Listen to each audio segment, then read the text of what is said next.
کا تکلف نہ کیا اور مہر کو ہی گھورتی رہی۔ نازش نازش ادھر آؤ، دیکھو کون آیا ہے۔ اس نے جواب نہ پا کر خود ہی نازش کو پکارنا شروع کر دیا۔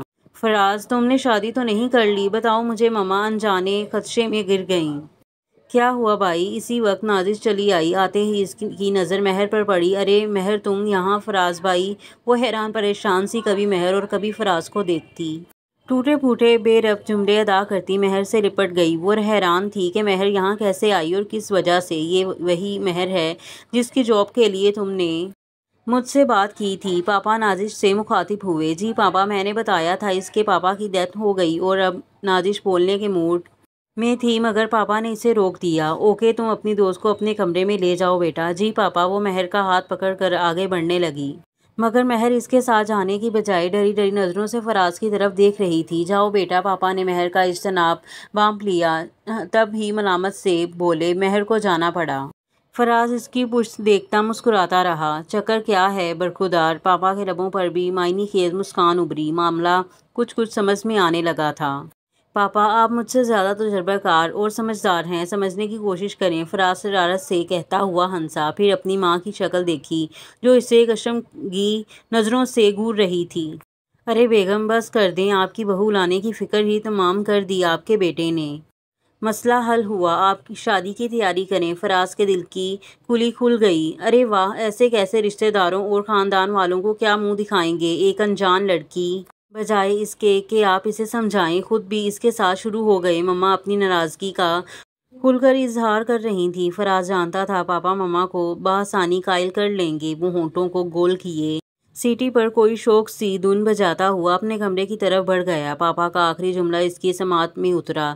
سوسائٹی، خاندان، لوگ آپ کن لوگوں کی پرواہ کر رہی ہیں بیگم؟ وہ وقت بھول گئیں جب ان ہی سوسائٹی اور خاندان والوں سے ٹکر لی تھی۔ پاپا ہنس رہے تھے۔ بس کر دیں آپ، میری سب دوستیں پوچھیں گی اف کسی کو پرواہ ہی نہیں۔ بھئی اپنے بیٹے کا خوشی سے دمکتا چہرہ دیکھیں اور سب کچھ بھول جائیں۔ ہم رشتہ داروں کو بھی اپنے بیٹے کا خوشی سے تمتماتا چہرہ دکھائیں گے اور خود بھی دیکھ دیکھ کر خوش رہ لیں گے۔ اپنے بچوں اور اپنی فکر کریں، چھوڑیں دنیا کو۔ اسے اپنے پاپا پر بے انتہا پیار آیا تھا۔ مہر نازش کے کمرے میں ہی پناہ گزین تھی۔ نازش نے اس کی مزاج پرسی میں کوئی کسر نہیں چھوڑی تھی۔ مما پاپا بھی اچھے تھے، مہر مطمئن تھی۔ اس نے نازش سے اپنی ہر بات شیئر کی تھی۔ اس روز آفیشیل ڈنر کے بہانے شاہ نواز کا جو گھٹیا منصوبہ تھا، اسے سن کر نازش کا خون کھول اٹھا تھا۔ میرے سامنے آئے تو منہ توڑ دوں اس شخص کا۔ میرے اللہ نے مجھے بچا لیا، میرے لیے اتنا ہی کافی ہے، مجھے کسی سے کوئی شکایت نہیں۔ اس نے پلکوں پر اٹکے آنسو کو انگلی سے جھٹک کر صاف کیا۔ اچھا یہ تو بتاؤ میری بھابھی بنو گی؟ نازش شرارت سے بولی۔ تمہارے بھائی کے مجھ پر بہت احسانات ہیں نازش، اگر وہ اس دن نہیں آتے تو پتہ نہیں میرا کیا ہوتا۔ فرشتے کیسے مدد کو آتے ہیں یہ مجھے اس دن معلوم ہوا۔ مہر روحان سی ہوئی۔ او ہو، فرشتہ نہ کہو، میرا بھائی انسان ہے، اسے انسان ہی رہنے دو، ورنہ تمہیں اپنی بھابھی کیسے بناؤں گی؟ نازش نے اسے پھر چھیڑا۔ شٹ اپ نازش۔ مہر شرم سے سرخ ہوئی۔ او ہو، چہرے کی لالی تو کچھ اور کہہ رہی ہے۔ وہ باز آنے والی کب تھی؟ فراز جو مہر سے اس کے دل کی رضا جاننے کے لیے نازش کے کمرے میں داخل ہونا چاہتا تھا، ان کی باتیں سن کر مسکراتے ہوئے باہر ہی سے پلٹ گیا۔ تمہیں پتہ ہے تمہاری آنکھوں نے مجھے کتنا تنگ کیا ہے؟ فراز اس کے سامنے بیٹھا اس سے شکوہ کر رہا تھا، نگاہیں جھکائے شرمگی مسکان سے سجے چہرے پر جی جان سے نثار ہوتا فراز اس کے بولنے کا منتظر تھا۔ دل چاہتا ہے گن گن کر بدلہ لوں تم سے۔ وہ شریر ہوا۔ مہر کے لبوں کی مسکان مزید گہری ہوئی۔